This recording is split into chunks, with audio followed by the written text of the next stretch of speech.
이동형 뉴스 정면 승부. 이동형의 뉴스 정면 승부.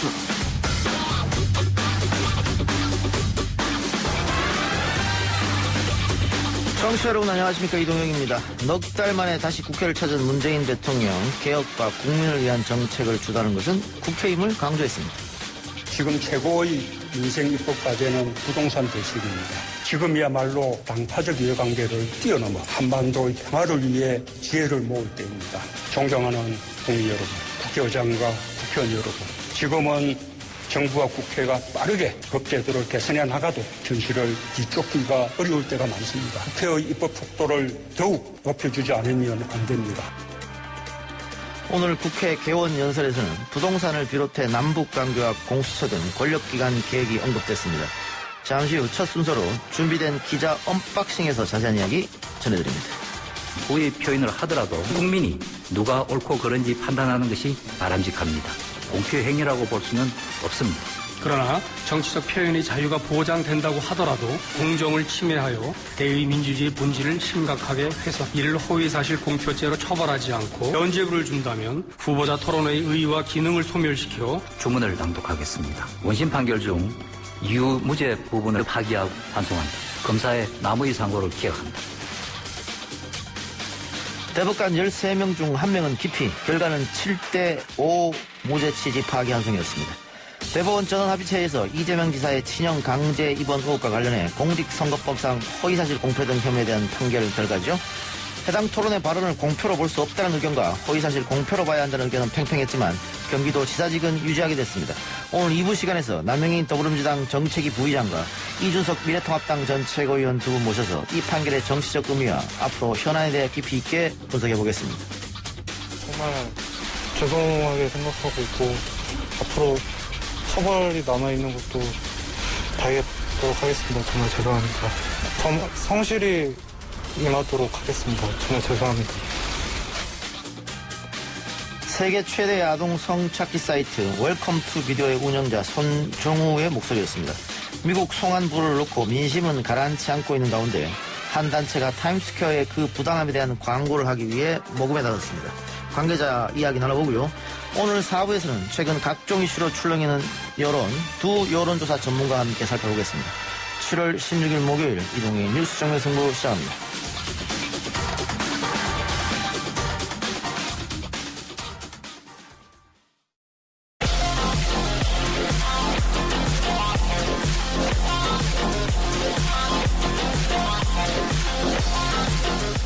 오늘 나온 뉴스들을 언박싱해드리는 기자 언박싱. 박정호 기자 나왔습니다. 어서 오십시오. 네, 안녕하십니까? 오늘 2시였죠. 이재명 지사 대법원 선고가 나왔습니다. 무죄 취지의 파기환송. 설명 부탁드립니다. 네, 재판부는 이 이재명 지사의 발언은 상대 후보자의 의혹 제기에 대한 답변, 해명에 해당한다. 그러니까 허위사실 공표죄에 해당하는 공표행위가 아니다라고 봤습니다. 그러니까 공표는 토론회 주제 맥락과 관련 없이 어떤 사실을 적극적이고 일방적으로 널리 드러내서 알리려는 의도가 있어야 하는데 이 지사의 토론회 발언은 그렇지 않았다는 취지를 저희가 볼 수가 있고요. 또 이 지사가 형의 강제 입원 절차를 언급하지 않았다고 해도 이런 사실을 공개할 법적 의무를 부담하지 않는 한 반대 사실을 공표했다고 볼 수 없다라고 판시를 했습니다. 또 일부 불리한 사실을 숨겼다고 인정하더라도 이를 사실을 왜곡한 공표행위로 확대해서 처벌할 수 없다. 이렇게 볼 수가 있는 그런 판결이고요. 예. 재판부는 이 지사가 정신병원 입원 시도 여부를 묻는 상대방의 질문을 불법 행위를 저질렀는지 이렇게 해석해서 불법이 아니라는 의미로 부인했을 가능성이 있다. 이렇게까지 봤습니다. 그러니까 TV 토론회가 사실 발언이 준비된 연설이 아니잖아요. 예. 그러니까 각본이 있는 게 아니지 않습니까? 예. 그래서 시간 제한과 즉흥성 등으로 명확성에 한계가 있을 수밖에 없다. 이런 것도 지적을 했고요. 재판부는 토론 과정의 모든 정치적 표현에 대해 일률적으로 엄격한 이 법적 책임을 부과한다면 활발한 토론을 하기 어렵다. 사후적으로 개별 발언을 분석하기보다는 당시의 토론 상황과 전체 맥락에 주목해야 한다라고 강조를 했습니다. 예. 종합해보면 TV 토론의 특성이 있는데 그것을 간과해서는 안 된다 이런 뜻이 될 수 있고 또 하지 그렇습니다. 않은 말을 허위 공표라고 볼 수 없다. 네. 그러니까 이심 판단이 잘못됐다 이런 거였고요. 네. 또 가장 중요한 것은 결국은 그 도민들이 투표로 뽑는 사람인데 그것을 국민들이 누가 옳고 그른지 판단하기 가장 중요하다 이렇게 얘기한 것 같습니다. 네, 다만 그렇습니다. 이게 그 한 명 대법관이 이제 기피 신청을 했고 과거에 이재명 김선수 지사의, 대법관이 변호사 역할을 했기 때문에 13명이었는데 12명 중 결과 7대 5다. 그렇습니다. 팽팽하게 맞섰다 이렇게 보면 되겠네요. 네, 뭐 불과 2표 차로 기사회생했다. 뭐 이런 보도가 좀 나오고 있는데요. 보면 5명, 그러니까 박상욱, 이기택, 안철상, 이동원, 노태학 대법관은 이 뭐 소수 의견이겠죠. 이 지사의 발언이 유권자의 판단을 정확한 판단을 방해할 정도로 왜곡됐다. 예. 유죄 취지의 반대 의견을 냈습니다. 박상욱 대법관이 이 자리에서 뭐 취지 그 요점을 설명했는데 뭐라고 했냐면 상대방 후보의 질문은 즉흥적인 게 아니었고 이 지사도 그 답변을 미리 준비했다라고 얘기를 했고요. 이 지사의 발언은 진실에 반하는 사실을 공표한 경우에 해당한다라고 주장을 했습니다. 예. 자, 이 지사 입장 발표 있었죠. 네.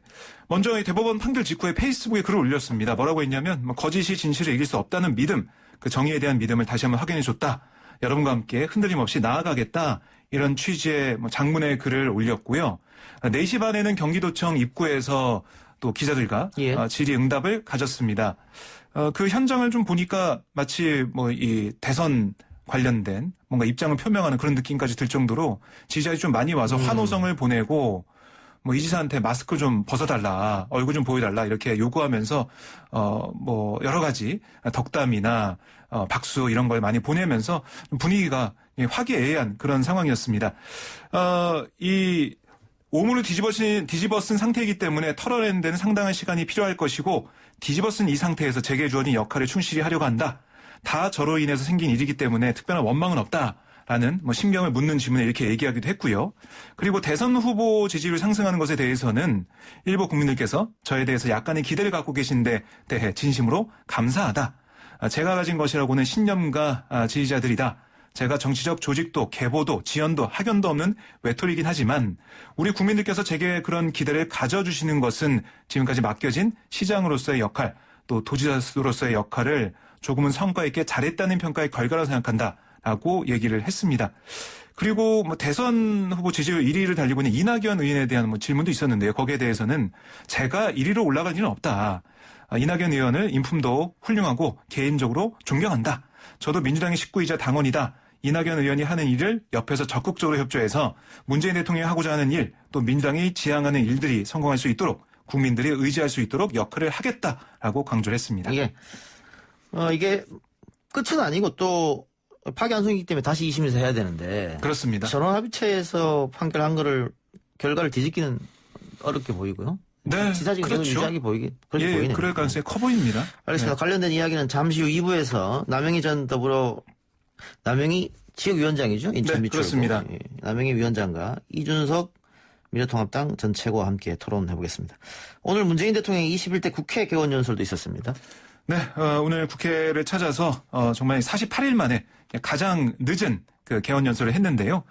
오늘 이 코로나19 극복 대책부터 공수처 가동까지 거의 모든 분야에 걸친 국회 협조를 당부를 했습니다. 그러니까 산적한 국가적 난제가 있고 또 여러 가지 국정 과제를 제도화하려면 국회 협조가 필요하거든요. 예, 법이 통과되어야 되기 때문에 이런 것들을 좀 강조하고 당부를 했고요. 실제로 문재인 대통령의 30여 분에 걸친 연설에서 국회란 단어를 57번, 그리고 경제가 28번, 뉴딜이 13번, 선도란 단어가 13번, 코로나 단어가 11번, 극복이란 단어가 10번씩 쓰이면서 경제 위기를 이겨나겠다 이런 의지를 볼 수가 있었습니다. 그리고 또 눈에 띄는 게 부동산 대책 관련된 내용이었어요. 최고의 민생 입법 과제는 부동산 대책이다라고 규정을 했는데요. 그러니까 가장 민감한 부동산 문제 해결하지 못하면 임기 후반부 국정 운영 동력이 좀 줄어들 수 있다. 이런 위기감을 반영된 걸로 좀 보이고 있습니다. 필요한 모든 수단을 강구해서 부동산 투기로 더는 돈을 벌 수 없다는 점을 분명히 하겠다라면서 고강도 대책을 지속해서 마련하겠다 이런 의지를 보였고요.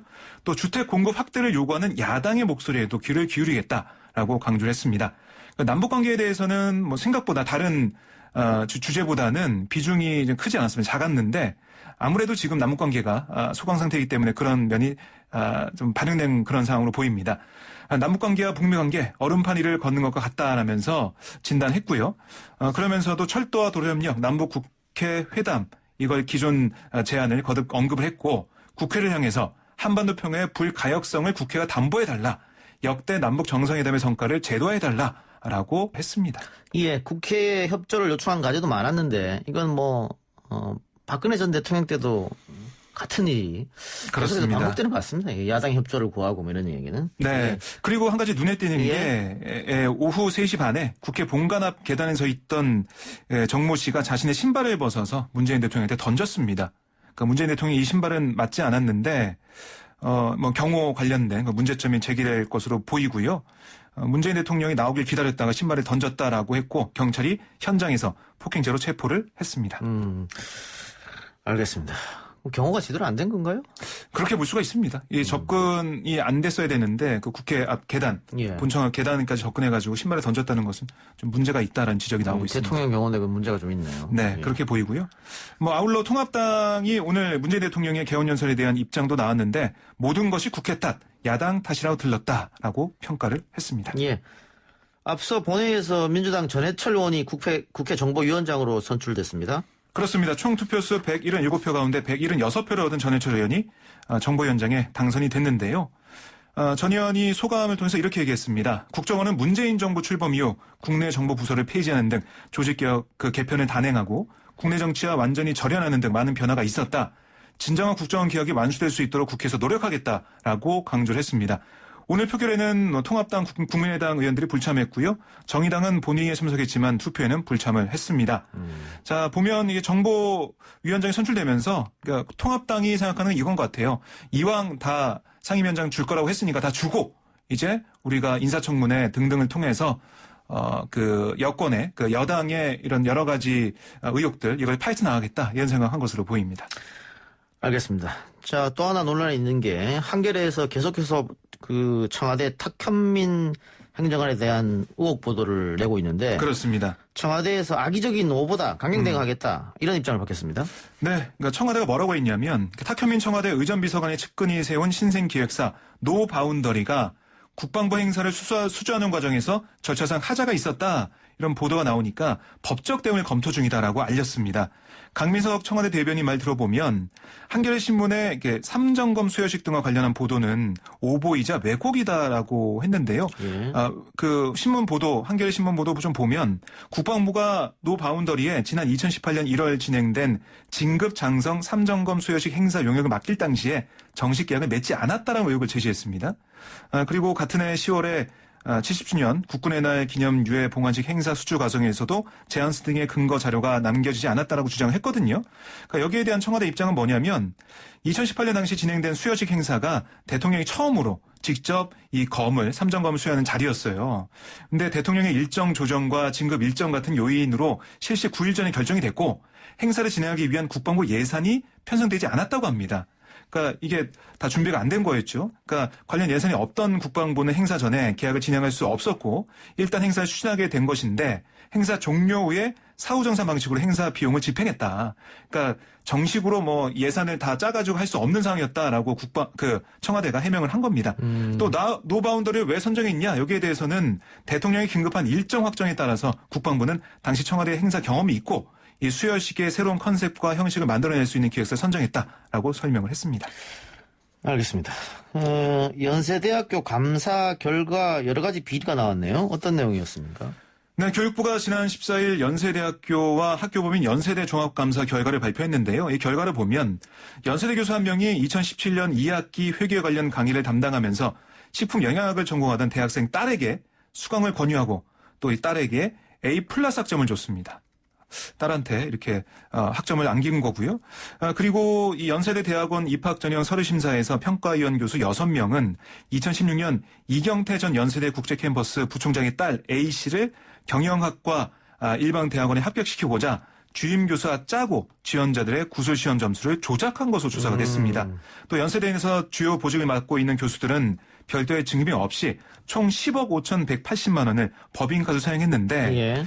연세대 부속병원 소속 교수 등은 유흥주점, 단란주점에서 45차례에 걸쳐서 1,669만 원, 골프장에서 2억 563만 원을 법인카드로 부당하게 사용한 사실도 밝혀졌습니다. 골프장에서 법인카드로 2억 이상 사용했어요? 상당히 문제가 많이 사용한 거죠.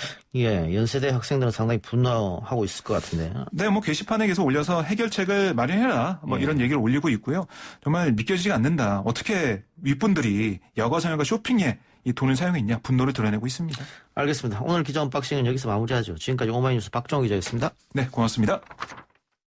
네, 지금 청취율 조사 기간입니다. 20일까지 청취율 조사 기간인데 샵 0945 유료 문자로 이동인 뉴스 정면 승부 응원 문자 보내주시면 추첨해서 커피 기프티콘 2매를 선물 드리겠습니다. 많이 보내주시기 바랍니다.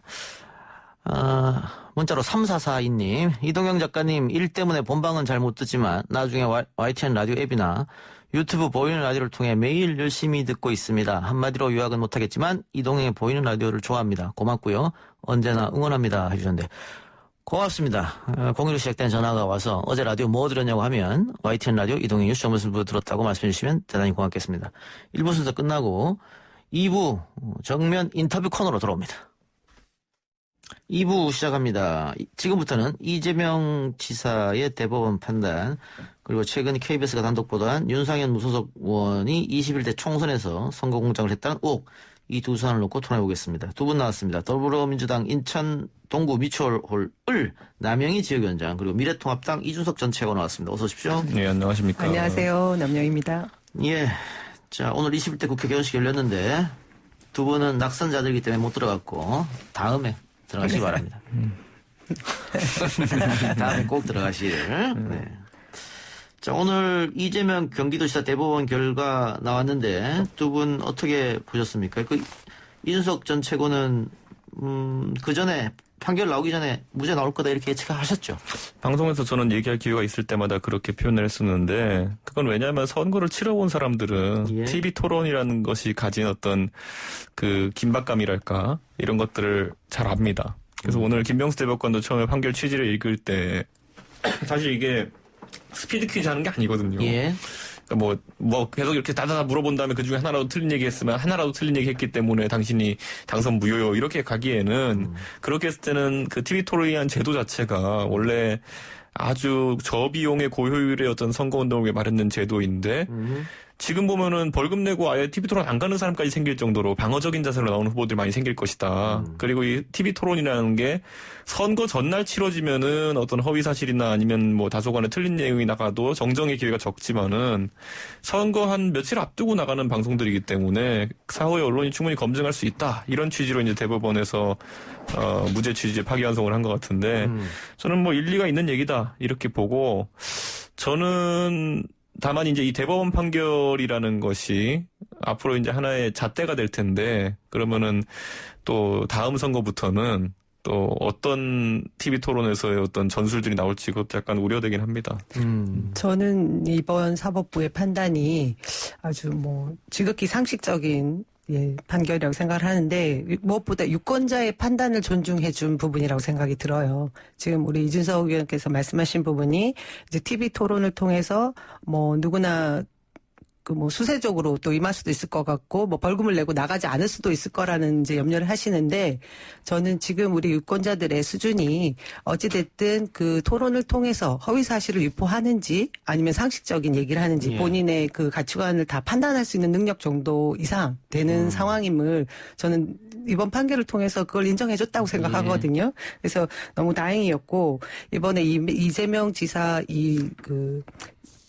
이번 재판 과정을 보면 너무 좀 황당했어요, 저는. 제가 볼 때는 어떤 부분이었냐면, 이 사건의 발단이 상대 답변에 대한 그 꼬투리로 시작됐고, 답변을 제대로 하지 않았다라는 부분을 허위로 우리가 인정할 수 있다, 뭐 이런 식의 시작이었잖아요. 그래서 그간 고초를 겪었던 이재명 지사님이 이제 이번 판결로 모든 것을 깨끗이 이제 씻으시고 더 단단해지셔서 도정에 충실히 임해 주실 것 같은 이 판결, 너무 전 반갑게 받았습니다. 그런데 이렇게 비슷한 사례로 또 당선 무효되신 분들도 있어요. 그렇기 때문에 저희가 이 판결의 대법원 판결에 주목해왔던 것이죠. 이 판례가 또 확정될 수 있죠, 이것이. 그렇죠. 네네. 그리고 오늘 김명수 대법원장이 선고를 하면서 설령 후보자들이 토론 과정에서 잘못된 정보를 주고받고 하더라도 국민들이 누가 옳고 그런지 판단하는 게 중요하다. 결국은 뭐 1,000만 도민이 선택한 사람 아니냐, 뭐 그 얘기를 좀 강조한 것 같습니다. 그 취지가 아까도 저도 다 들었는데 그런 거였어요. 그러니까 뭐 아무리 확정된 사실로서 허위를 이야기했다 하더라도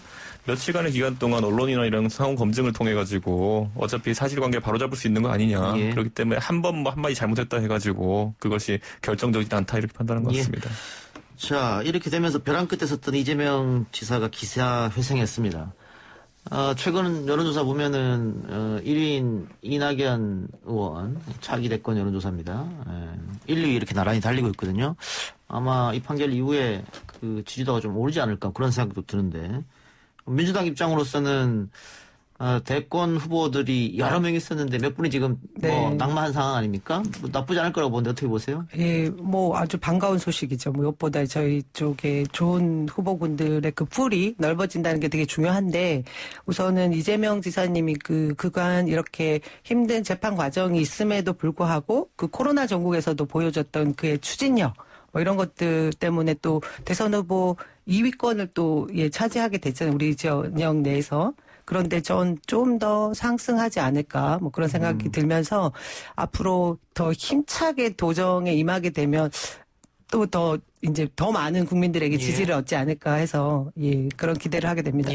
지금 도정에서 뭔가 새로운 걸 추진하기에는 시간이 이제 좀 대선을 앞두고 너무 적습니다. 예를 들어 당장 내년에 민주당 경선을 만약 하게 된다면은 한 뭐 7, 8월부터 이제 분위기가 달아오를 텐데 보통 경선에 임하면서 사퇴를 해야 된다라는 입장이 또 우세할 수 있거든요. 도지사직을. 왜냐면 김두관 지사 예를 봤을 때는 안 할 것 같은데요. 근데 이제 도정에 임하면서 사실 경선이라는 것이 굉장히 치열한 과정이고 예를 들어 당원과 지지자들 만나야 되는데 한쪽에 비중을 두면 다른 한쪽에 대한 예의가 아니다라는 주장이 보통 나오거든요. 왜냐하면 사실 이번 이번 그 대통령 선거가 공교롭게 지방선거 단체장 임기랑 거의 비슷하게 치러지는 것이기 때문에 저희가 이걸 고민해봐야 되는데 사실은 경선 치르다 보면은 하루에 거의 일정 12개씩 13개씩 소화하게 되는데 이것과 도정을 병행한다고 했을 때는 저는 뭐 도민들 입장에서는 뭐 사실 좀 불쾌한 부분이 있는 분들도 있을 것 같다. 그래서 저는 이거는 선택을 해야 될 지점이 올 거다 이렇게 봅니다. 왜냐하면 이게 저희가 이낙연 지사 같은 경우에도 이낙연 그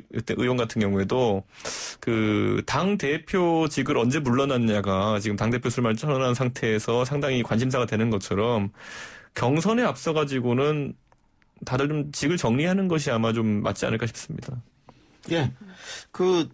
뭐 민주당 입장은 그렇고 근데 미래통합당 쪽에서는 후보가 지금 너무 안 보이는 거 아니냐. 그러니까 뭐 지금까지 나온 후보는 홍준표 의원이라든가 뭐 오세훈 전 시장이라든가 이런 분들이잖아요. 근데 지지율이 너무 안 나와서 좀 걱정되지 않으세요? 저는 그런데 뭐 대선 후보라는 것이 2년 내에 시간을 앞두고 나가지고 지지율 판단하는 것이 무슨 의미가 있을까? 2017년에 문재인 대통령께서 당선됐지만은 한 2015년쯤으로 되돌아가 보면은 그 당시에 또 오히려 안철수 대세론 비슷한 게 불었고 문재인 대통령의 지지율은 상대적으로 낮았던 적도 있었거든요. 김무성, 박원순 1등 할 때도 있었죠. 참 지금 생각하면 무상하긴 한데 뭐 그런 시절도 있었습니다. 그러니까 저는 2년 정도 시간이면 많은 변화가 있을 시기다. 그리고 결국에는 지난 문재인 대통령의 집권에는 선거 한 반년도 안 앞두고 터졌던 최순실 사태가 결국엔 큰 어떤 영향을 줬거든요. 제가 봤을 때는. 그렇기 때문에 그런 어떤 정치의 변동이라는 거는 전혀 알 수가 없습니다. 아직 시간이 많이 남았다 이 말씀 같고. 알겠습니다. 자, 민주당 당권 경쟁엔 어떤 영향을 줄 걸로 보이십니까? 아무래도 지금 양강 싸움 아닙니까? 김부겸 전 의원하고 이낙연 의원. 그렇죠. 박주민 의원이 도전하겠다 이런 얘기 들리긴 합니다. 어쨌든 지금 양강 싸움인데 이재명 지사 입장에서는 김부겸 전 지사 같은 경우에는 전 의원 같은 경우에는 자기가 당대표가 되면 대통령 후보로 안 나오겠다고 했으니까 당연히 그쪽을 지지하지 않을까요? 영향이 있을 것 같은데요? 뭐 그럴 수도 있겠는데요. 저는 지금 당장 이재명 지사가 당권 어떤 쪽에 이렇게 표명을 하실지에 대해서는 저는 판단이 아직 안 서는데 말씀하신 대로 당권 대권 분리 쪽에 치우치지 않으실까. 본인 앞으로의 향부를 보면 말씀하신 거 동의하는 부분이 있습니다. 저는 근데 오히려 이제 이낙연 전 총리 같은 경우에는 그 이재명 지사의 판결 여부보다도 박원순 시장 돌아가신 것 때문에 대표직 출마를 재고해야 될 상황이 왔다. 이렇게 보는 것이 보궐선거가 부산 하나 정도라면 약간 얘기가 다르겠으나 서울과 부산의 보궐선거를 4년 4월에 치러야 되면은 그 앞두고 공천이라든지 선거 준비 과정이 있는데 이낙연 총리께서 그 실제로 대선을 나가려고 한다면은 그 직전에 아마 그 당대표직을 사퇴해야 되는 상황이 발생할 수 있거든요. 그렇다면 사실 내년 보궐선거 판이 커진 상황에서 무책임하다 소리를 들을 수도 있는 거거든요. 그게 본인도 고민을 계속 했겠죠. 그래서 저는 아마 박원순 시장이 돌아가신 뒤에 그 고민이 깊어졌을 것이다. 저는 이렇게 봅니다. 예. 알겠습니다. 자, 그런데 이제 박원순 시장 이야기 해주셨으니까 내년 보궐선거가 판이 커졌다. 부산시장 보궐선거도 치러야 되고 서울시장 보궐선거도 치러야 되고. 근데 문제는 민주당 당원 당규에 우리 당 지자체장이 잘못했을 경우에는 후보를 내지 않겠다 보궐선거에 이런 당원 당규가 있단 말이에요. 그래서 김부겸 전 의원 같은 경우에는 당원 당규를 고쳐서라도 내야 되지 않느냐 뭐. 또 이낙연 의원 같은 경우는 아직 입장 표명을 하지 않고 언젠가 입장 표명할 때 있을 것이다 이렇게 일단 뒤로 미룬 상태입니다. 이건 어떻게 해야 된다고 보세요? 저는 일단 개인적으로 정당의 그 존립 근거가 정권 재창출인데 이 뭐 부산, 서울 이런 거대한 도시에 시장 후보를 내지 않는다라면 다음 대선에 정말 큰 영향을 미치게 될 것이니까 이게 중대한 문제라고 생각이 예. 들고요. 그리고 지금 우리 당의 당원 당규가 부정부패 사건 등 중대한 잘못으로 직위를 상실할 경우 후보자를 추천하지 않겠다 이런 게 이제 최근에 들어간 당원 당규긴 합니다. 예. 근데 지금 이 중대한 잘못에 대한 문제를 어느 선에서 얘기를 하고 합의를 도출할지 이건 제가 볼 때는 우선은 당원의 목소리가 중요합니다. 예. 그래서 그것도 특히나 이 후보자를 내야 되는 지역의 당원들의 의견을 물어보는 것이 1차 선행되어야 될 것 같고요. 그 이후에 김부겸 의원이 말씀하셨던 부분이나 이낙연 지사 아직도 입장 표명을 못 하셨지만 지도부가 최종 책임을 지고 최고 의결기구에서 예. 의결을 해서 후보자를 내는 것을 저는 뭐 어쨌든 책임을 져야 되는 부분인데 제 개인적으로는 후보자를 내는 것이 예. 옳지 않을까 싶습니다. 예. 그럼 남영희 위원장 개인 의견 후보를 내야 된다 이런 것이고 결국은 당원의 이야기를 들어서 지도부가 예, 결정할 것이다. 의결해야 예. 됩니다. 예. 근데 부정부패 등 중대한 문제에 있어서 성비가 이게 들어가지 않는다라고 하는 것은 조금 말장난 같기도 하는데. 아니, 저는 그 그래서 점은 조금 예. 근데 아직 이제 박원순 우리 결정된 건 아니까 그 알겠습니다. 아직 그런 상황이니까. 말씀하세요. 저는 정정당당히 내야죠. 예. 그러니까 예전에 박근혜 대통령 탄핵 이후에도 보면은 새누리당이 후보를 냈습니다. 예. 그것도 둘이나 냈습니다. 예. 두 당으로 갈라져가지고. 예. 그렇기 때문에 그 심판을 받는다는 것은 정당의 책임 정치라고 하는 것은 불리한 선거 아니면 핸디캡이 있는 선거에서도 나가가지고 성적표를 받아드는 것이거든요. 예. 이게 단순히 그냥 회피한다고 되는 문제가 아닙니다. 예. 그런데 이제 그 내는 과정에서 과거의 민주당 같으면 야권 시절에는 뭐 박원순 시장을 처음에 냈을 때처럼 뭐 무소속 후보 하나 내고 시민 후보다 이래가지고 뭐 이럴 수도 있는 방법도 있겠지만은 지금은 여당인 만큼 기호를 달고 후보를 내야 되는데 그러려면 아까 남 위원장님 말씀하신 것처럼 당원당규 개정을 해야 됩니다. 예. 저는 당원당규 해석을 아까 이동현 진행자 말씀하신 것처럼 성비위는 안 들어간다 이렇게 해가지고 해버리면은 아주 우스워지는 것이고 당원당규 개정이라 하면 당헌이라 하면 헌법과도 같은 것이기 때문에 당원 전체의 총의를 모으는 과정 정도는 있어야 되지 않을까. 그래서 국민들에게 아니면 당원들에게 그런 얘기를 선제적으로 해야 됩니다. 예. 앞으로 이제 뭐 이 당헌이라는 것이 개혁적인 면에서 약간 후퇴될 수 있겠으나 공당으로서 책임을 지기 위해서 당헌 조항을 삭제하려고 한다. 해서 붙여가지고 총의가 모아지면은 저는 크게 무리가 없을 것이다 이렇게 봅니다. 후보를 내고 심판을 받아라. 그렇죠. 예, 알겠습니다. 그리고 그와 더불어 예. 뭐 저희 당에서 만약에 우리 당에서 사과해야 될 부분이 있으면 충분히 사과를 구하고 국민들께도 설명하는 그 지점은 필요하다고 예. 생각합니다. 네, 이수석 최고 최근 인터뷰에서 안철수 전 대표의 최측근 인사 중에 한 사람이 안철수 전 대표의 서울시장 출마 어떠냐라고 물어본 적이 있다고 하는데 뭐 어떻게 된 말입니까? 안 대표가 제가 이 말했더니만 최측근 말 믿을 거 없다 이런 식이겠던데. 예. 제가 참 그분의 병에 비해서 이름 안 박히지만 진짜 최측근인데. 예. 예. 그러니까 저는 안철수 대표는 어쨌든 대선도 뛸 수 있는 주자이기 때문에 예. 본인이 이런 것에 의해서 본인의 역할이 서울시장으로 한정되는 것을 부담스럽게 여기겠죠. 그래서 그런 말씀하신 거로 이해하고 있고 다만 또 안철수 대표를 옆에서 돕는 사람들 입장에서는 다른 대선 주자들에 비해 안철수 대표가 상대적으로 연령이 낮고 그리고 무엇보다도 과거에 박원순 시장에게 서울시장을 양보했던 이력 때문에 서울시장을 대체한다는 이미지가 생길 수도 있고 선거 여러모로 유리한 국면이 있기 때문에 이런 고민을 내부에서 하고 있는 걸로 좀 파악하고 있습니다. 그럼 안철수 전 대표가 서울시장에 많이 나오면 국민의당 간판으로 나옵니까? 아니면 미래통합당과 손을 잡습니까? 당연히 중요한 것 같은데. 당연히 국민의당 간판으로 나오셔야죠, 그거는. 네, 다만 이제 그 이후에 뭐 진짜 야권 단일화다든지 이런 것들이 가능하다면은 그건 정치적인 이제 협상에 따라 가능한 거고요. 왜 이번에 서울시장 선거가 1년짜리 이제 서울시장을 뽑는 선거인데도 불구하고 대선 주자들에게도 매력적이냐면은 아까 말했듯이 상대적으로 젊은 후보들 같은 경우에는 서울시장 1년 하고 다음 선거에서 또 당선되면 4년 하고 5년 하면은 또 대통령 선거가 다가옵니다. 예. 이렇게 맞아 들어가는 스케줄로 대선 나오기 힘들거든요. 그러다 보니까 이번에 무리하기보다 다음을 노리는 사람들 입장에서는 굉장히 매력적인 카드일 겁니다. 혹시 선거 전에 뭐 국민의당과 미래통합당이 합친다든가 그런 시나리오는 없을까요? 그럼 국민의당에 전적으로 달려있지 않을까요? 왜냐하면 과거에도 서울시장 김문수, 안철수 단일화 이런 것들도 얘기가 나왔지만은 조건이 워낙 달랐기 때문에 성사되지 못했거든요. 저는 뭐 그 부분에서 만약에 뭐 중간지대가 있을 수 있는 조건들이라면은 저는 뭐 양당이 고려하지 않을까 싶습니다. 예. 알겠습니다. 그리고 최근에 KBS 보도가 있었는데 윤상현 무소속 의원 인천 동구 미추홀구 을에서 당선됐죠. 지금 옆에 앉아있는 남명희 위원장과 결혼했는데 전국 최소 득표로 떨어졌죠? 네. 몇 표 차였습니까? 171표 차, 제 키와 똑같다고 제가 열심히 얘기하고 있습니다. 171표 차. 예, 그렇게 됐는데 네. KBS에서 의혹을 제기했습니다. 경선 과정에 문제가 좀 있지 않았냐. 이걸 일단 우린 잘 모르니까 정리해 주시죠.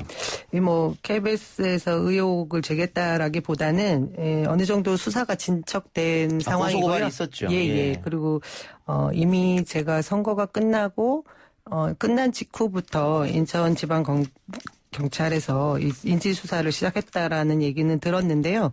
여기에 이제 한바 비리를 브로커였다라고 얘기되고 있는 유상봉 씨가 윤상현 후보 측의 그 제안을 받아서 뭔가 이권을 얻겠다라는 제안을 받아서 두 건의 이제 진정서와 고소장을 썼다. 뭐 이 사건입니다. 결론적으로. 근데 이게 이제 선거 공작 그 조작이 아닌가 지금 그게 수사 대상이고요.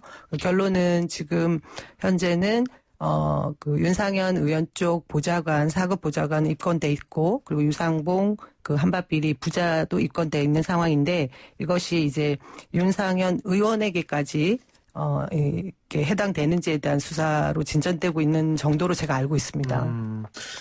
그 윤상현 의원 다른 얘기를 할 것 같은데 어떻습니까? 왜냐하면 실제로 이게 뭐 보도에 따르면은 유상봉 씨라는 분이 이제 7월부터 8월에서 이게 작년입니다. 작년에 이맘쯤 이제 윤상현 의원과 보좌관을 만나서 이런저런 얘기를 했다고 되어 있는데 우리가 각 당의 공천 절차를 살피다 보면은 올해 1, 2월이 되어서야 공천에 대해서 하마평들이 이제 인사들 이름이 오르내렸거든요. 특히 제기된 안상수 의원 같은 경우에는 마지막에 이쪽으로 전환 배치된 인물이었고 그리고 또 박우섭 인천 남구청장 같은 경우에는 결국 해당 지역구에 출마하지 않았거든요. 그러다 보니까 저는 뭐 이런 부분에 있어가지고 뭐 선거에 미치는 영향은 제한적이었다. 저는 이렇게 보고 있습니다. 그 부분에 대해서 이제 사실관계를 제가 명확히 해드리면요. 그 이 유상봉 씨가 진정서를 써서 그 하나를 만든 문건이 제 손에 있는데 그 상황들을 잠깐 설명을 해드리자면 그 2019년 8월 17일 날 작성했던 문건이고 제가 그 저한테 왔다가 이제 나가게 됐던 그 과정에는 20년 2월 12일 날 활용됐던 부분이 있어요. 근데 저는 제가 이제 이 과정들을 보면 그 아까 말씀하신 대로 뭐 8월 그때 작년 9월 뭐 이때는 후보가 가시적이지도 않고 뭐 박 청장이 될지 몰랐는데 이런 게 나왔다 뭐 그리고 안상수 의원 얘기는 또 3월 이야기고 올해 초 3월이라 이게 개연성이 없다고 얘기하는 건 잘못된 거고요. 그 이제 명확하게 제가 이제 참고인 조사까지 받았던 상황들이 있습니다. 예. 알겠습니다. 뭐 이 사건은 어쨌든 고소고발해서 수사가 진행 중이고 또 그리고 지금 말씀하신 대로 8, 9월 뭐 그때 활용되지 않고 한 건 미리 준비한 부분들이 있었다라는 걸 증명할 수 있는 것들이 있어서 윤상현 의원 쪽에서는 아니라고 얘기하지만 명확한 이제 사실관계를 확인할 수 있습니다. 예, 봅시다. 그리고 재판도 분명히 당연히 뭐 이루어지고 할 테니까 좀 보고요.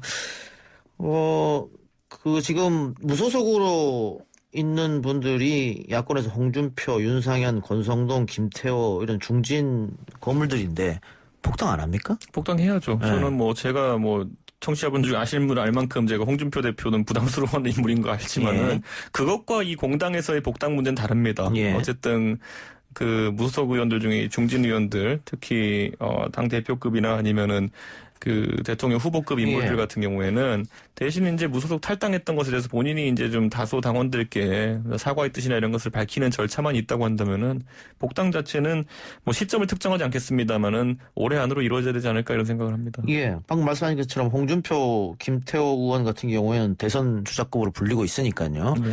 그리고 본인들도 그 복당하고 싶다는 의사를 피력했는데 제가 이분들에게 그래가지고 빨리 복당하고 싶으면은 그 미래한국당이 존속하고 있을 때 거기 가서 빨리 들어가 계시라. 그럼 합당하면 자동 복당된다. 이렇게 말씀드린 적이 있는데 사실 그 길이 제일 빨랐어요. 근데 이분들이 또 중진 의원들이고 무게감이 있다 보니까 대문 열고 들어가겠다 이래가지고 좀 늦어지고 있는 그런 상황입니다.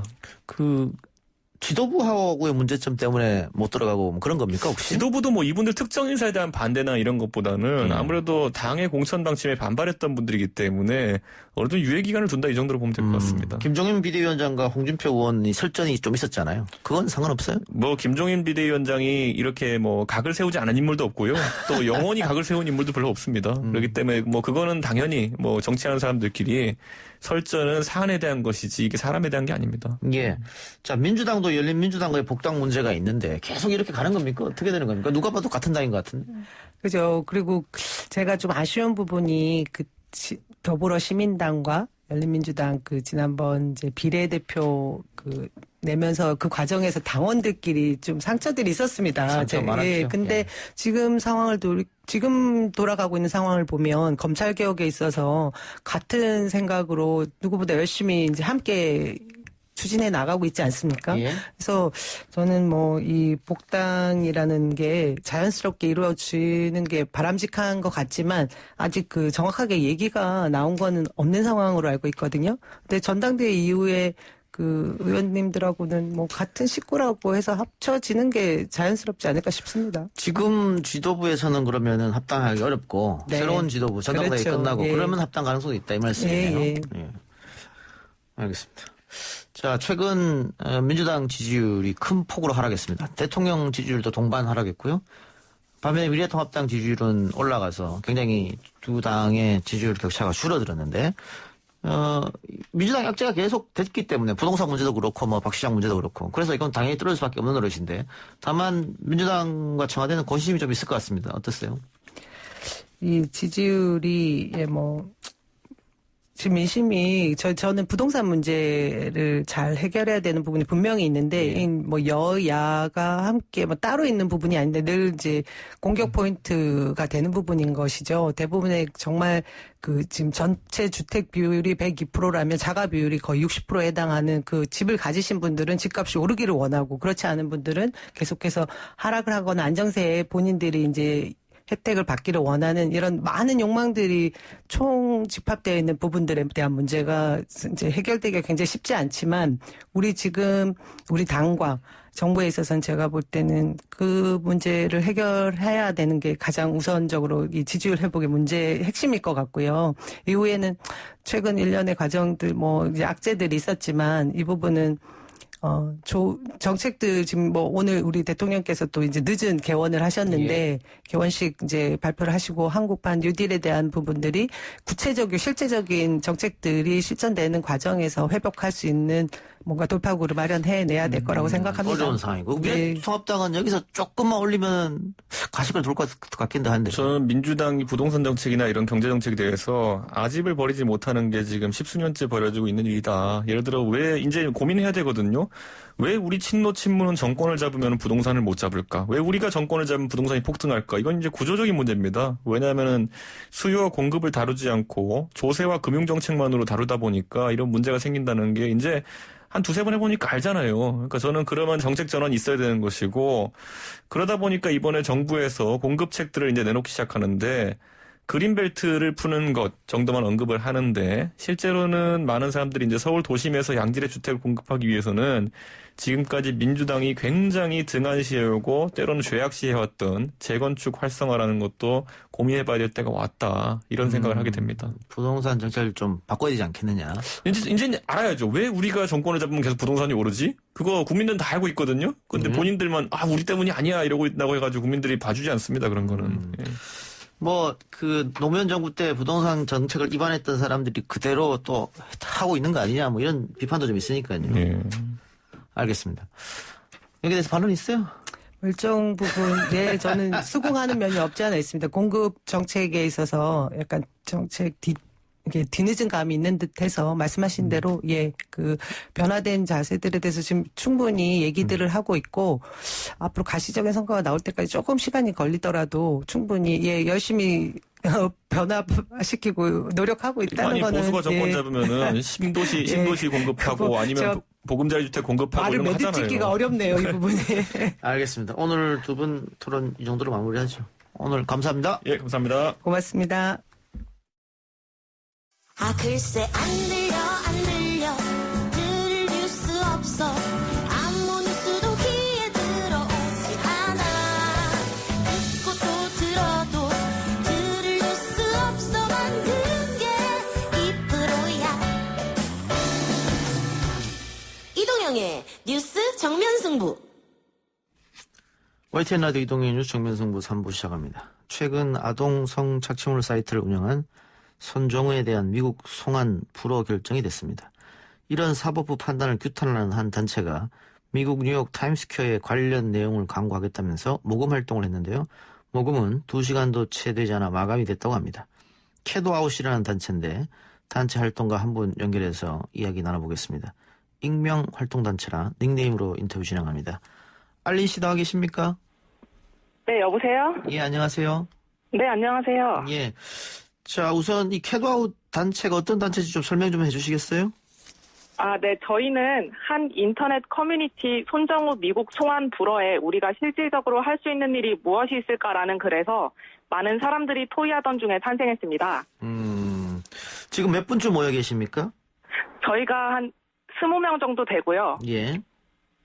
하지만 저희가 항상 그 게시글에서 응원과 지지를 해주시는 분들도 있고 또 그분들에게 아이디어를 많이 얻고 있기 때문에 수십 명, 수백 명과 함께하고 있다고 생각합니다. 예, 실질적으로 운영하고 함께 활동하신 분들은 20명인데 그 네. 커뮤니티 사이트에서 시작했기 때문에 훨씬 많은 분들이 응원을 해주고 있다 이런 말씀이네요. 네, 트위터랑 인스타그램에서도 응원 많이 들어오고 있습니다. 예, 어떤 활동을 하고 계십니까 구체적으로? 저희는 최근에는 7월 13일 월요일 날 법제사법위원회와 각 정당 원내대표한테 범죄인 인도법 개정안을 통과시켜라라는 의미가 담긴 내용의 문자와 팩스 총공을 진행했습니다. 예. 그리고요? 그리고 타임스퀘어 광고를 위해서 크라우드 펀딩을 계획하고 있는데요. 예. 최근에 저희가 한 모금은 그 크라우드 펀딩을 위한 기초 자금을 마련하기 위해서 진행한 것입니다. 타임스퀘어에 광고를 하려면은 비용이 들어가니까 그 비용에 대한 모금 활동을 하셨다 이 말씀인데. 네네. 제가 듣기로는 2시간도 안 돼서 마감됐다고 해요. 아, 근데 이번 모금은 예. 타임스퀘어 광고에 직접적으로 쓰이는 것이 아니라 예. 저희가 그 전에 법률 자문도 받아야 하고 예. 또 저희가 기본적으로 들어가는 비용들이 있는데 사업비로 좀 충당을 하고 있거든요. 예. 그래서 그런 것들을 좀 충당하기 위한 모금을 한 것이고 예. 본격적인 모금은 텀블벅을 통해서 진행될 예정입니다. 예. 지금은 사업비 모금이었고 그러면 본격적으로 타임스퀘어에 광고를 하기 위해서 다시 한번 텀블벅을 통해서 펀딩을 하겠다 이런 말씀이네요. 네네, 맞습니다. 혹시 구체적 모금 그 금액이 있습니까 혹시? 목표 금액이랄까? 모금 금액도 있고 목표액도 있긴 하지만 예. 공개적으로 아직 밝힐 단계는 아니라고 생각을 해서 예. 내부에서만 좀 논의하고 있습니다. 그러면 타임스퀘어에 광고할 내용을 미리 좀 알 수 있을까요? 아, 저희는 타임스퀘어의 문구는 아직 구체적으로 확정되진 않았는데 현재 예. 4가지 정도의 시나리오를 짜두었습니다. 그래서 어떤 게 가장 호소력이 있을지 지금 좀 투표도 하고 논의도 하고 있는데요. 예. 저희가 계획하는 건 하루 동안 매 시간마다 1분의 영상을 송출하는 광고를 독점하는 게 지금 목표입니다. 예. 그 어떤 분들이 돈을 좀 보내주셨습니까? 일반 시민들입니까? 네, 많은 시민분들께서 보내주셨고요. 돈을 보내주시면서 이 프로젝트가 제발 취소되지 않았으면 좋겠어요라는 메시지를 함께 보내주신 분들도 있었습니다. 예. 근데 그래서 저희는 이 프로젝트를 좀 성공해야겠다는 책임감을 많이 느꼈습니다. 예. 그런데 국내에서 광고를 해도 될 텐데 굳이 타임스퀘어를 정한 이유가 있을까요? 이번 웰컴 투 비디오 손정우 사건은 한국만의 문제가 아니라고 생각을 했습니다. 해당 사이트가 영어로 또 오직 아동 성착취물만 공유하는 형태로 운영이 됐으니까 이게 또 사이버 범죄였고 그래서 전 세계에 영향을 끼쳤으니까 이게 국내를 넘어서 전 세계까지 알려야겠다는 생각을 했습니다. 예. 근데 범죄 인도를 결정하는 것은 우리 재판부니까 우리 네. 재판부에 좀 뭐 압력이라든가 여론이라든가 이렇게 해야 되지 않나 싶어서 제가 여쭤봤어요. 근데 사법부에 가한 압력이 아무래도 다양한 방식이 있을 텐데 예. 지금 현장에서 시위를 나가시는 단체도 있고 저희는 외신을 통해서 많은 홍보를 알려가지고 사법부에 다른 방식으로 압력을 넣어보자라는 게 저희의 행동 목표입니다. 예. 국제 여론도 한번 조성해보자 이런 생각이 있는 것 같네요. 네, 그래서 저희가 문자랑 팩스 성공도 넣고 있습니다. 예. 문자랑 팩스는 아까 얘기한 대로 그 국회의원들한테 보내는 겁니까? 네, 주로 법제사법위원회 소속 위원들한테 보내고요. 정당 예. 대표한테도 보냅니다. 혹시 저희가 금요일까지 할 예정이라 많이 참여해 주셨으면 좋겠습니다. 예. 그 팩스 같은 거 보내고 나서 혹시 피드백 받은 거 있어요? 저희가 기사 올라온 걸 많이 확인을 했는데 예. 어떤 국회의원은 30분 동안 문자가 계속 와서 어쩔 수 없이 휴대폰을 정지해야 했다고 하시더라고요. 그래서 좀 뿌듯했습니다. 그래요. 다르게 또 공식적으로 연락 온 건 없고요. 네, 저희가 아직은 공식적인 연락 받은 적 없습니다. 예. 타임스퀘어 광고로 기대하는 효과가 무엇일까요? 최종적으로? 아까 얘기한 대로 국제적 여론 조성입니까? 일단은 저희는 외신의 주목을 받기를 기대하고 있습니다. 웰컴 투 비디오 건에 대해서 한국 사법부보다는 미국 측이 좀 더 적극적인 태도를 보였었기 때문에 예. 미국 매체의 손정호 관련 기사가 다시 또 올라온다면 또 처벌을 시도해볼 수 있지 않을까 기대하는 겁니다. 예. 또 다음 목표라고 한다면 대한민국 성범죄자가 워낙 낮은 형벌을 받고 있기 때문에 예. 그러한 솜방망이 처벌을 외국에 좀 알리고 더 나아가서는 사법부가 좀 변화하기를 바라는 마음도 있습니다. 예, 처음에 우리 법원에서 송환 불허 결정이 났을 때 어떤 생각이 드셨었습니까? 저 개인적으로는 사실 불허 결정을 받고 일이 손에 잘 안 잡히더라고요. 네, 내가 어떤 세상에 살고 있는 건가 하는 생각을 많이 했고 예. 그 세상이 마음에 안 드니까 좀 바꿔야겠다는 생각을 했습니다. 예. 그래서 이 팀이 꾸려졌다는 소식을 들었을 때 바로 주저없이 참여를 결정했습니다. 예.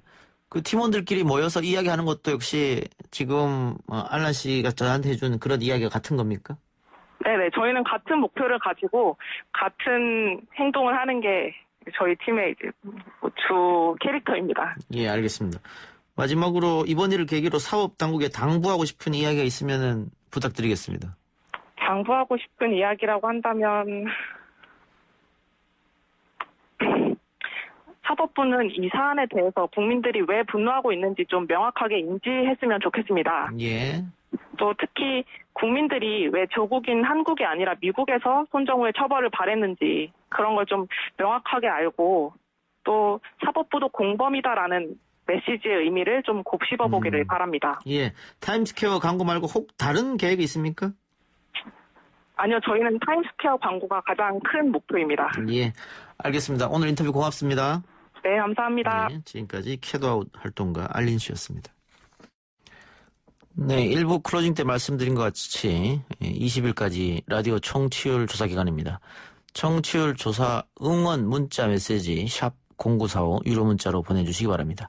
응원 문자 보내주시면 추첨해서 저희가 커피 쿠폰 2매를 선물로 드리도록 하겠습니다. 응원 문자도 보내주시고 YTN 라디오 이동의 뉴스 정면 승부 많이 들으라고 널리 알려주시기 바랍니다. 2327님 4살 아이와 언제나 라디오는 뉴스 정면 승부 듣습니다. 아이와 함께 항상 응원하고 있습니다. 화이팅입니다. 고맙고요. 0332님 YTN의 이동영 뉴스 정면 승부 즐겨 듣습니다. 이렇게요. 안 들으면 허전하고 들으면 또 내일이 궁금합니다라고 주셨습니다. 고맙습니다. 3부 순서 마치고요. 4부 민심은 숫자다 코너로 돌아오겠습니다.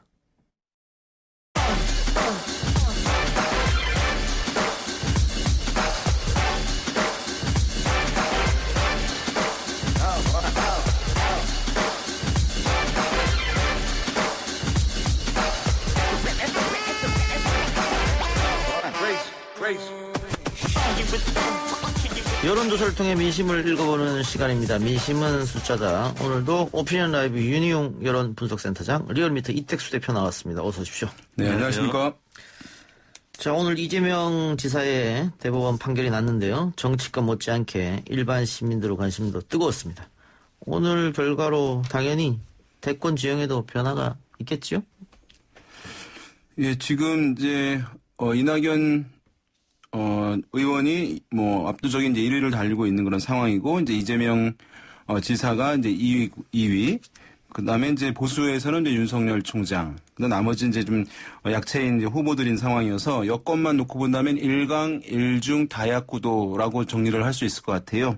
그런 상황인데 지금 이제 어떤 추가적인 지지 상승을 좀 제약하던 요인이었다고 할 수 있는데 재판 결과에 따라서 이후에 이제 정치적 생명이 불확실한 것이기 때문에 뭐 선뜻 이제 지지를 보내지 않고 있던 또 관심은 있지만 아마 이런 사람들 같은 경우에는 오늘 이제 재판 결과에서 이제 무죄로 나오게 되면서 이재명 지사 같은 경우에는 이제 추가적인 지지의 상승 현상이 있을 가능성이 있고 그러다 되면 이제 이 대권 주자 조사 같은 경우에는 어느 후보가 올라가게 되면 우리가 중고등학교 때 시험을 볼 때 내 점수가 올라가면 다른 친구들의 점수는 떨어질 이유는 없잖아요. 근데 대권 주자 조사 같은 경우는 누군가 후보의 지지율이 상승하게 되면 누군가가 하락하게 돼 있어요. 그렇게 되면 그 상승하는 것이 이제 다른 하락폭은 또 어느 후보에게 있느냐 여부 이런 것들이 상당히 주목이 되는 상황이긴 한데 어쨌든 오늘 건으로 인해서 추가적인 이재명 지사의 지지율 상승 가능성은 상당히 높아진 것으로 좀 보입니다. 1, 2위 격차가 줄어들 수도 있겠다. 줄어들 가능성이 이제 있다고 봐야겠죠. 예, 이 대표. 네, 저도 그렇게 보는데요. 예.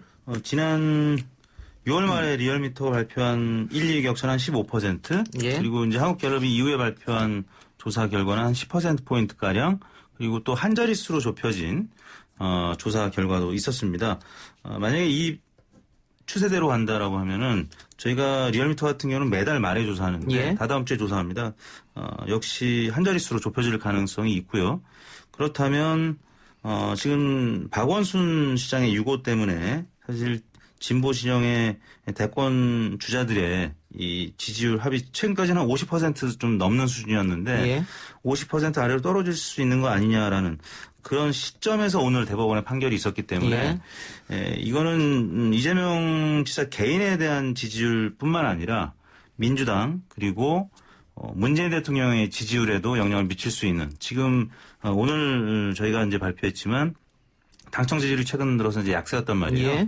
그런데 반등의 모멘텀으로 작용할 수 있는. 그래서 이재명 지사가 사실 이제 비문 후보로서 정치인으로서 그동안에 많은 사실 어려움이 있었는데 어려운 시기에 반등의 모멘텀을 제공하는 그런 당내 대권 주자가 됐다라는 점에서 당에서도 지금 이제 반가운 그 입장으로 받아들이고 있고 친문 진영의 유권자들도 조금은 과거와는 다른 모습으로 이 광경을 바라보지 않겠느냐. 그래서 오늘 7월 16일 대법원 판결은 상당히 의미가 좀 큰 얘기가 아닐까 싶습니다. 그래서 이제 이재명 지사의 어떤 지지율 추가 상승 가능성은 상당히 높은 것인데 이제 이후에 이제 근본적인 이제 어떤 변수라고 할까요? 그런 것들은 이제 이재명 지사에 대해서 문재인 대통령의 적극 지지층이 얼마나 이제 수용도를 높게 이번 재판 결과로 인해서 높아지느냐 여부, 그것에 따라서 이제 영향을 줄 수 있고, 혹여나 이제 만약에, 친문 성향의 어떤 대권 주자가 다시 부각되는 여부, 이런 것들이 이제 이후에 대권 구도에 좀 변화가 될 변수라고 할 수 있을 것 같습니다. 예. 아까 이특수 대표가 반등의 모멘텀이라고 말씀하셨는데, 그러면 이번 이재명 지사의 재판이 여당 지지자들을 결집시킬 수 있는 계기가 됐다. 이렇게 분석이 되는 겁니까? 그렇죠. 만약에 이재명 지사가 오늘 대법원 판결에서 파기환송되지 않고 지사직을 상실하는 판결이 나왔다면 여권 전체의 파이가 줄어들고 무기력한 모습, 가령 이제 문재인 대통령 지지율도 40% 초반으로 떨어질 수도 있는 상황이었고요. 민주당 지지율도 30% 중반까지 떨어졌는데 이 미래통합당 지지율과 오차 범위 내로 좁혀질 수도 있는 그런 상황에서 이번 판결이 나왔기 때문에 이재명 지사의 그 관련된 판결이 상당히 반등의 모멘텀이 될 수 있다는 건 분명해 보이고 향후에 이제 8월달에 있을 민주당 당권 경쟁에도 영향을 미칠 수 있는 사안이기 때문에 오늘 이낙연 의원 같은 경우는 굉장히 이제 반기는 또 그런 메시지를 냈고요. 김부겸 후보도 이제 마찬가지겠죠. 그래서 당분간은 이재명 지사의 이 판결이 일종의 컨벤션 효과, 또 나아가서 밴드웨건 효과 쪽으로 작용할 가능성이 있어서 큰 위기에서는 일단 벗어나는 그런 계기가 됐다. 이렇게 일단 당장 이제 여당에서는 이제 오늘 재판 결과로 인해 가지고 바라보는 것들이 뭐 중장기적 효과로는 이제 아까 말씀하신 대로 이택수 대표님 그런 이제 예상들이 있을 수 있겠습니다만은 당장은 여권에 지금 집중되어 있는 여권에 몰려 있는 이제 잇따른 악재들 이런 부분들이 사실 이제 미디어를 통해서 대중들 유권자들에게 전달되는 이제 이 흐름 국면에서 이재명 지사의 재판 결과가 이제 여러 이슈들로 이제 분산시키는 효과, 뭐 여권에 몰리고 있는 그런 악재들을 다소간 이제 약화시키는 뭐 그런 이제 효과들 때문에 다소 이제 또 기대감을 갖고 있었던 것으로 보입니다. 예. 자, 근데 이게 오마이뉴스가 그래서 리얼미터가 정례 조사를 하는 거죠? 차기 대권 선호도. 예. 그래서 이번 달 말에 조사해서 말에 아마 발표할 것 같은데 네. 여기 아마 좀 어떤 의미 있는 조사 결과가 나올 것이다. 지금 이런 말씀인데 이 만일 7월 조사에서도 윤석열 검찰총장이 포함되는 겁니까?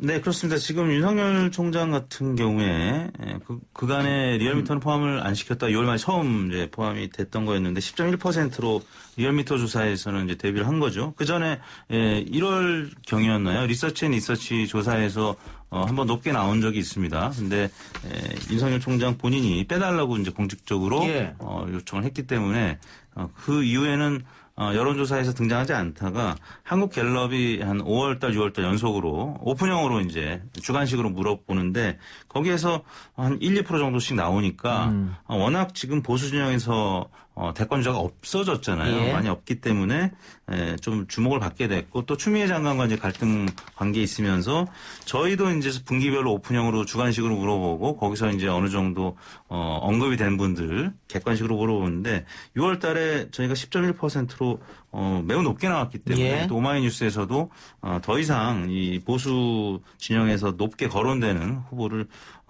뺄 수는 없을 것 같다라고 해서 처음 포함시켰고요. 아직 윤석열 총장이 혹은 뭐 대검에서 빼달라는 요청이 이번에는 없었습니다. 그렇기 때문에 7월 달에도 아마 계속 조사가 이루어지지 않을까 싶습니다. 알겠습니다. 방금 윤석열 총장이 10.1% 나왔다고 한 조사. 같은 조사에서 이낙연 의원이 30.8, 이재명 지사가 15.6, 홍준표 의원이 5.3 이런 순이었습니다. 네, 조사 개요를 말씀드리겠습니다. 리얼미터가 오마이뉴스 의뢰로 6월 22일부터 26일까지 전국 성인 남녀 2,537명을 대상으로 조사했고요. 무선 전화 면접 및 자동응답 혼용 방식이었습니다.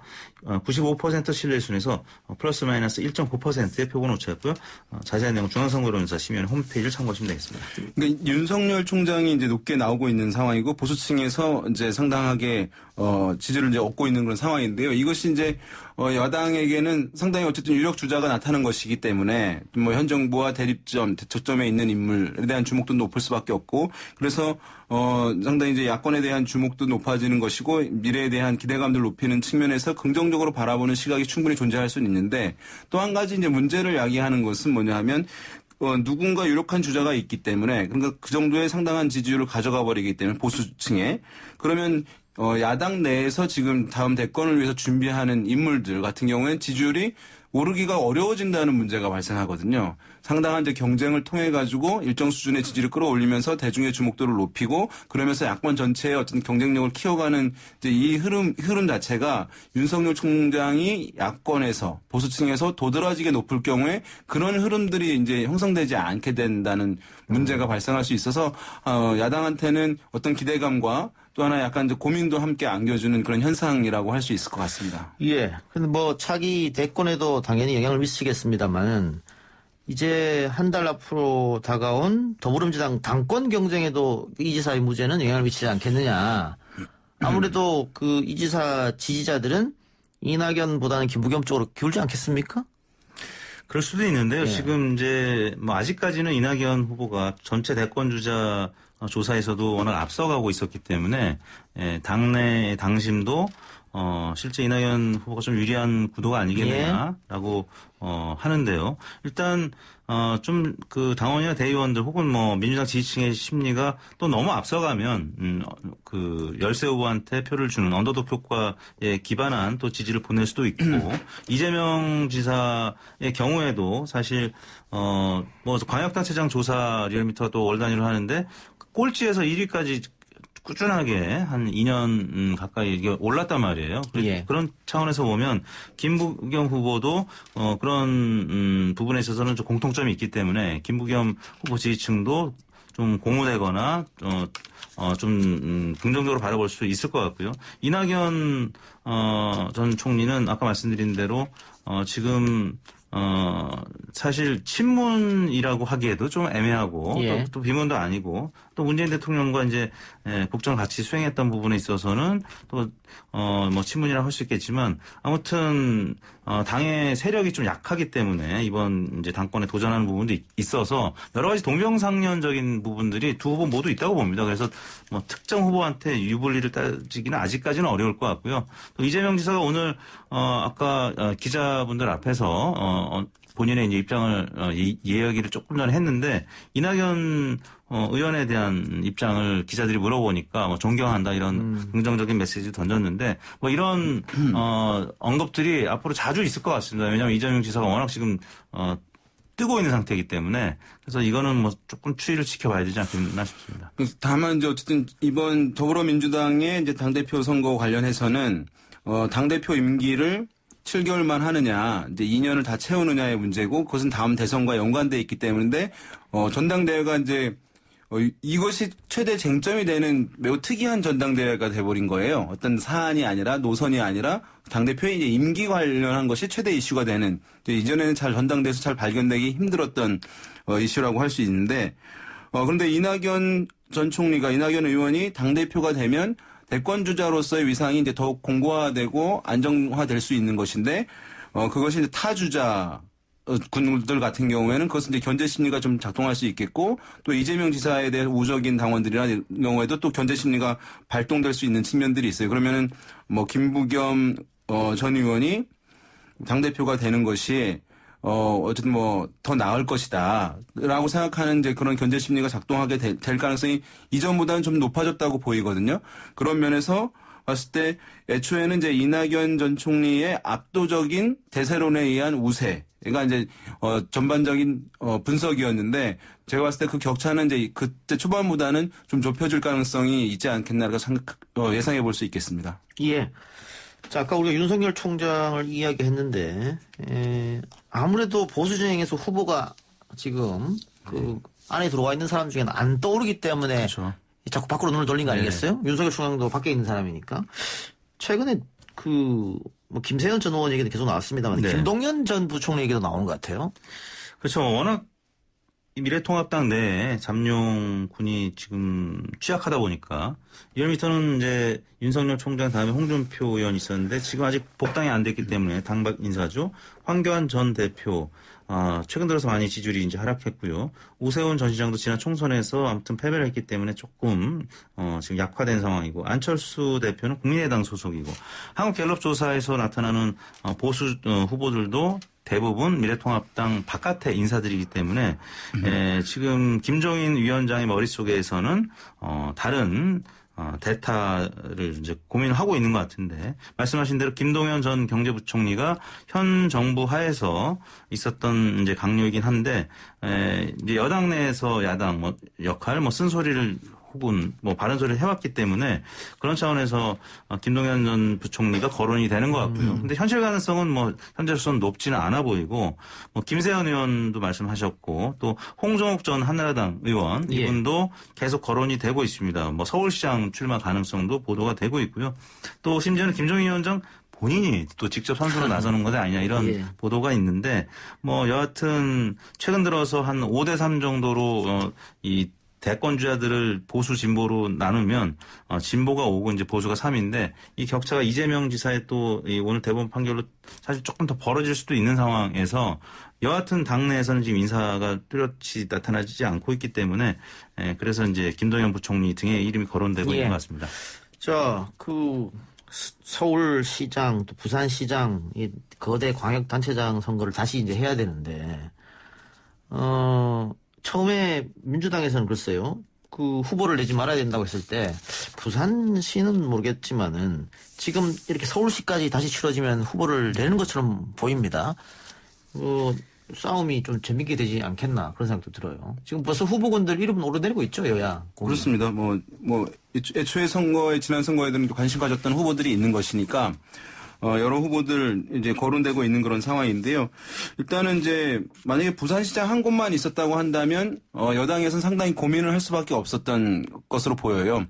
부산 지역 한 곳이고 그렇게 되면 아예 이제 후보를 내지 않는 방안 또는 이제 무소속 후보 약간 친여 성향의 무소속 후보를 대체하는 방안 이런 것들은 이제 고민했을 가능성이 있어 보이긴 하는데 이게 이제 서울시장 선거까지 치러지게 되는데 후보를 내지 않는다. 그러면 대선 직전에 전국 규모급의 선거가 치러지는데 동력을 확보하지 못하게 되는 것이기 때문에 제가 봤을 때 여러 가지 이제 비판의 시각들이 있겠습니다만은 여당으로서는 최소한 서울시장은 이제 후보를 내는 방향으로 이제 가지 않을까 싶은 그런 상황이고요.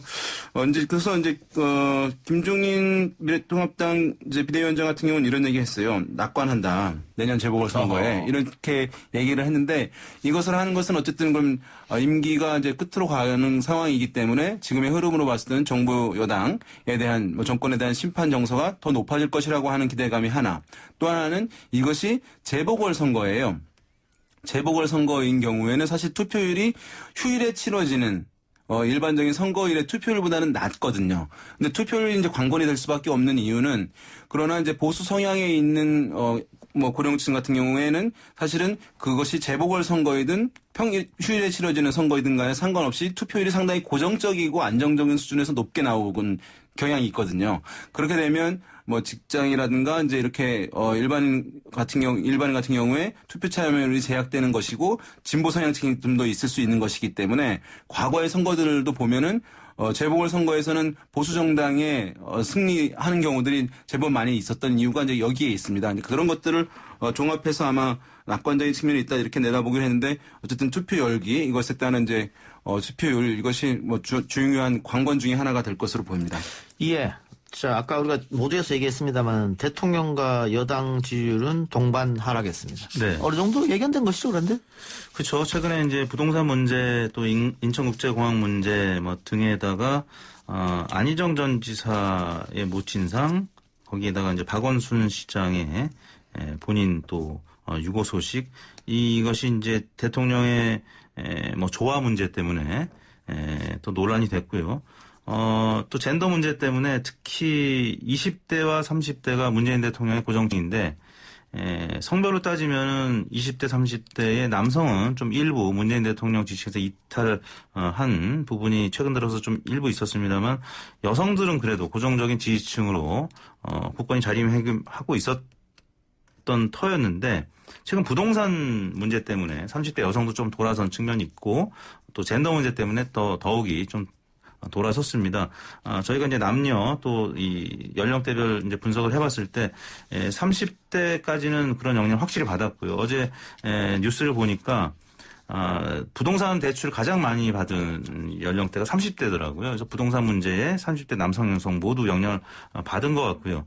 젠더 문제 때문에 특히 20대와 30대 같이 받은 것 같습니다. 다만 40대는 여전히 문재인 대통령 지지율이 오차 범위 내에서 남녀 모두 조금 높은 수준으로 나타나고 있는데 여러 이런 문제들 때문에 대통령 지지율이 부정평가가 이제 긍정평가를 오차범위 바깥으로 18주 만에, 그러니까 이제 3월 달에 마스크 문제, 마스크 대란이 있을 때, 그때 이제 부정평가가 오차범위 바깥으로 높았었는데, 지금 딱 그런 상황이 됐고요. 더 이전으로 갔을 때는 조국 전 장관 사태, 그때 모습으로 지금 돌아섰는데, 오늘 이제 대법원 판결이, 이재명 지사 관련해서, 민주당에 이제 우호적으로 나왔고, 또 문재인 대통령이 국회에서 좀 늦은 개원이지만, 한국판 뉴딜 관련해서 또 이야기를 했고 그래서 아마 저점을 찍고 이번 주 후반부터 내주에는 조금 반등할 가능성이 좀 높아 보이지 않나 싶습니다. 예. 이게 이제 문재인 대통령의 국정수행 평가에서의 우리가 흔히 국정 지지율이라고 하는 긍정 평가 비율이 좀 점진적으로 계속 이제 하락이 돼서 지금 이제 40% 중반까지 이제 낮아지는 그런 상황인데요. 전반적인 흐름을 보자고 한다면 이제 코로나19 국면에서는 뭐 여전히 지금 있습니다만은 그때 그 문제만 부각됐을 때는 내가 이념 성향이 진보든 중도든 보수든 상관없이 대통령의 이 코로나19 방역 대응에 대해서 높이 평가하면서 정치적 평가가 아니라 이런 행정적인 업무에 대해서 평가하는 흐름들이 지속될 것이고 그것이 이제 뭐 60% 이상의 높은 평가를 가져온 상황이었는데 그 이후에 이제 북한 이제 개성 연락사무소 폭파되고 하면서 이념적 사안이 좀 불거지면서 보수층에서 일부 이제 이탈하는 1차적 흐름이 있었고요. 2차적으로는 부동산 이슈에서 관련해서 이제 30대를 중심으로 이제 다른 연령층에서 중도층과 함께 이탈하는 현상들, 그 다음에 이런 젠더 이슈에서 20, 30대 이제 여성들까지 포함해서 좀 추가적인 이탈이 나타나게 되면서 문재인 대통령의 국정수행 지지율이 긍정평가 비율이 좀 꾸준히 하락한 측면이 있다고 할 수 있는데요. 지금 상황에서는 사실 이제 대통령 평가는 대통령이 이제 최근에 일 잘하냐 못하냐라고 묻는 것이기 때문에 어떤 높이 있을 때의 기준에 비해서 평가를 할 수밖에 없기 때문에 악재가 발생하면 떨어질 수밖에 없는 특성을 보여요.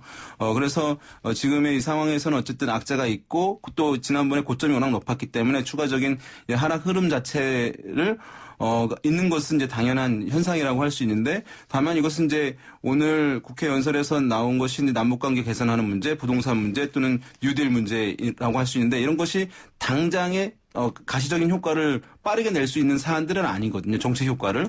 그래서 국민들에게 어떤 수혜가 바로 돌아가는 것도 아닌 상황이기 때문에 이런 상황에서는 이제 단기간의 반등보다는 하락폭을 좀 최소화하기 위해서 어떤 본연의 가치들 그러니까 문재인 대통령 또 문재인 정부의 우적 정서를 지니고 있는 층들에게 부동산 문제가 왜 이제 이 규제가 필요한 것인지 또 남북 관계에서는 여러 가지 논란에도 불구하고 왜 대화 협력 방향으로 가야 하는지 또 뉴딜이라는 것이 국가 비전을 위해서 어떻게 필요한 것인지 이런 본연의 가치들을 대중들에게 국민들에게 충분하게 추가적으로 더 전달될 필요가 있어 보입니다. 예.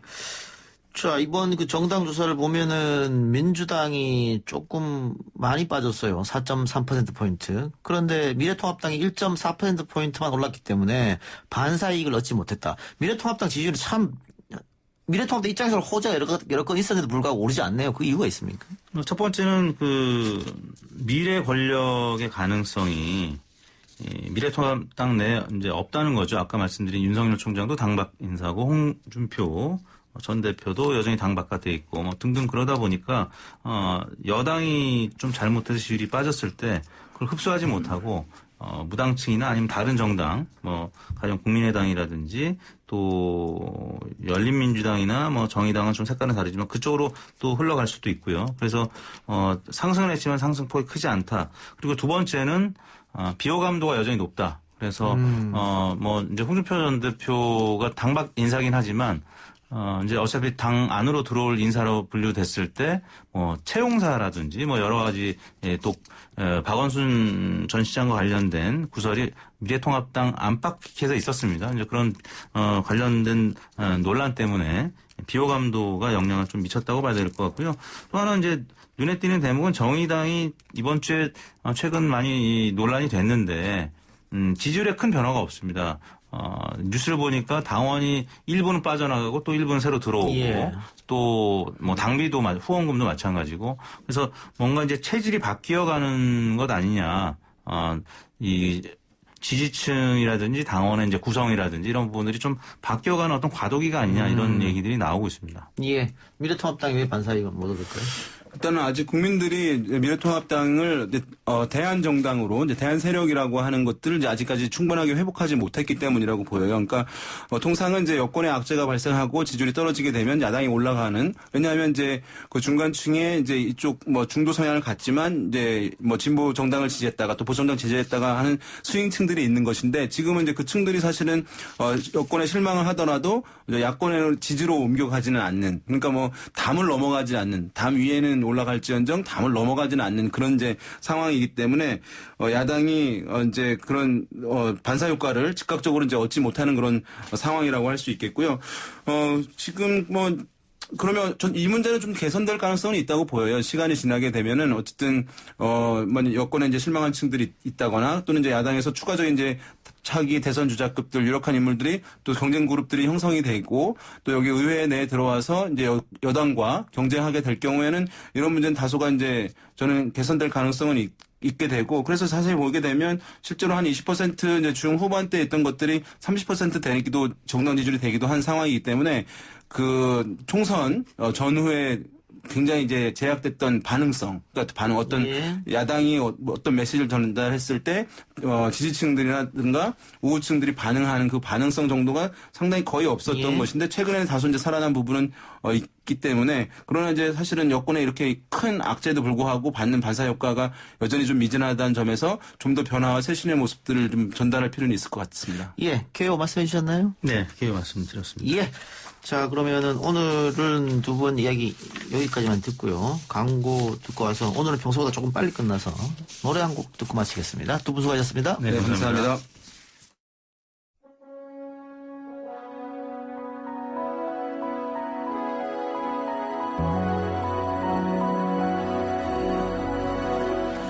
문자로 4916님께서 세상의 이야기를 매일 듣습니다. 언제나 응원합니다. 이런 멘트 주셨네요. 예, 고맙습니다. 오늘 저희가 준비한 시간은 여기까지고요. 오늘은 시간이 조금 남아서 노래 한 곡 들으면서 마치도록 하겠습니다. 마이클 잭슨이 부릅니다. You are not alone. You're not here with me.